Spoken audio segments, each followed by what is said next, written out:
What's up, guys? Now that the wiring harness is done on our Virago 920 project behind me, I bet you're just jonesing for the final assembly, paint, powder coat. But there's one more big item to knock off our list, and that's the engine. Now, I know that sounds like a big deal, but we know it runs, we know it shifts.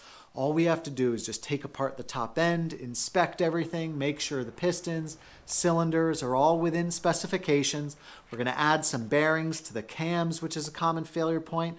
The starting systems on these Viragos is a common point of failure as well. So we're going to inspect all that, add a little clip to one of the springs in there, which will hopefully solve any starting issues that this may have or have in the future. And then we're done. Now, between you and me, one thing I am not looking forward to is lugging this giant V-twin somehow from there over there to the bench. The engine's only held in with a few nuts and bolts, so especially with the big boom boom gun here, it's pretty easy to disassemble, get all the nuts and bolts out, and then just hoist up the frame itself and leave the engine hanging. We did have to pry it sort of out of the drive shaft, and that was the only sort of, I'd say, tricky thing. So now that the engine's not falling on its side, got it, we can go ahead and prep for the lift.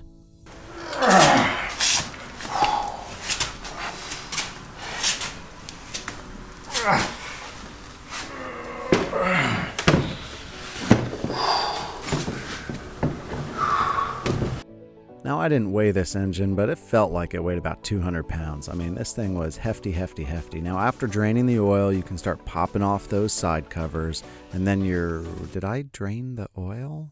Oh, no. Crap. Where's all this oil coming from? Didn't I drain the oil?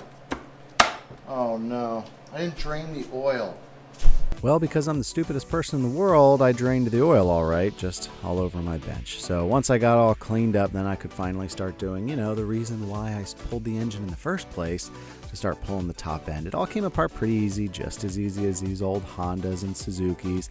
The only difference, instead of an inline engine with the V, is that you just have, sort of two of everything. The cylinder head looks pretty good, right? The valves are going to need relapped and cleaned up, but it's fine. The cylinders, the bore looks really, really good, and I'm really happy with how it turned out. It's all really nice and clean. The only thing I'm not happy with is myself, because when I was turning the engine by hand, I didn't realize the piston skirt was on the side, and I snapped it off. So I'm going to have to get a new piston, or a new used piston.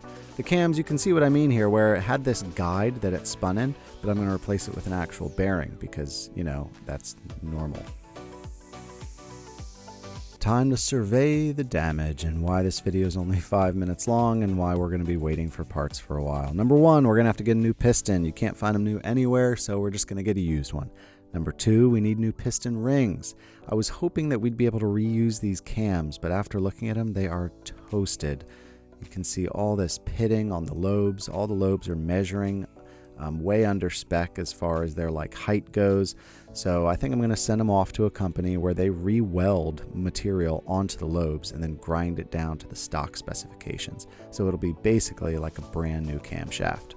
Turning our attention to the cylinder heads, these were good until I got my hands on them. Trying to pull out one of the rusty dowel pins here, you can see how I gouged that soft aluminum right where the head gasket sits as well. So going to have to get a used cylinder head. Looking at the starting gears here, you can see that sort of spring clip that I was talking about, where I'm going to put that clip over it to tighten it up. And that should fix one of the common starting issues.